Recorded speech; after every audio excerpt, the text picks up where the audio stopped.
Life में ऐसा था कि जो हेडलाइन थी, वो थी कि wanted to beat boys up. ये क्या कहानी है? ये बहुत लंबी कहानी है और बहुत स्ट्रगल भरी भी रही है। मतलब जहाँ से मैं बिलॉन्ग करती हूँ मेरे गाँव में और ख़ासकर जाटों की फैमिली में लड़कियाँ वो एक्सेप्ट नहीं करते, आज भी कहीं न कहीं वो मेंटालिटी है।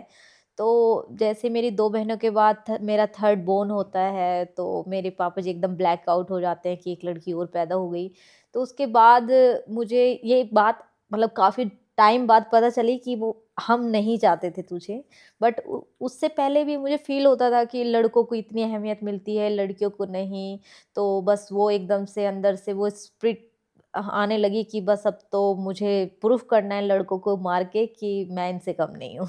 और जैसे मैंने सुना कि जब ये कहानी आप बता रही हैं कि इसके बारे में भी मैंने पढ़ा था कि कोई पोटली में बंद होने वाली बात हुई थी इसमें।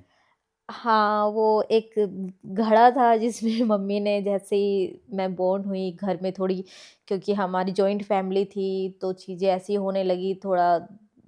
घर में बोला कि अरे बेचारे को एक लड़की और पैदा हो गई, तो पापा जी बहुत ज़्यादा परेशान हो गई। मम्मी उन्हें देख नहीं पाई तो उन्हें लगा कि शायद मुझे भी नहीं चाहिए, इस बेटी को मैं ख़त्म कर देती हूँ।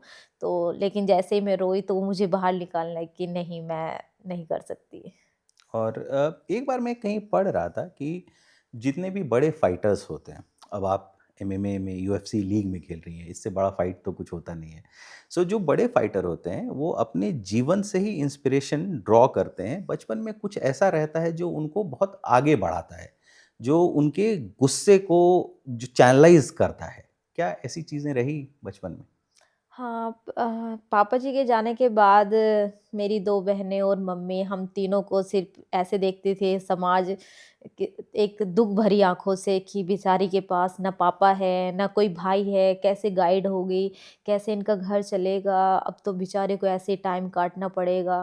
मतलब ऐसा लगता था कि खुद से भी ऐसा हो गया था पापा जी के जाने के बाद कैसे और घर काफ़ी कम चलेगा। उम्र में चले गए जब बहुत छोटी थी आप। हाँ, मैं बहुत छोटी थी और उसके बाद बस वही चीज़ें दिमाग में आने लगी कि ये लोग क्या समझते हैं, हम नहीं, हम बेचारे नहीं हैं हम, मैं अपनी बहनों का कोई बात नहीं, भाई नहीं है तो मैं बन के दिखाऊँगी। मतलब बहुत सारी चीज़ें कभी बोली नहीं, लेकिन वो अंदर ही अंदर बहुत ऐसे एक वॉरियर जो मेरे अंदर पैदा हुआ है, तो वो समाज ने ही पैदा किया। मतलब इतना लोगों ने सुनाया कि वो गुस्सा चैनलाइज़ हो गया। बिल्कुल।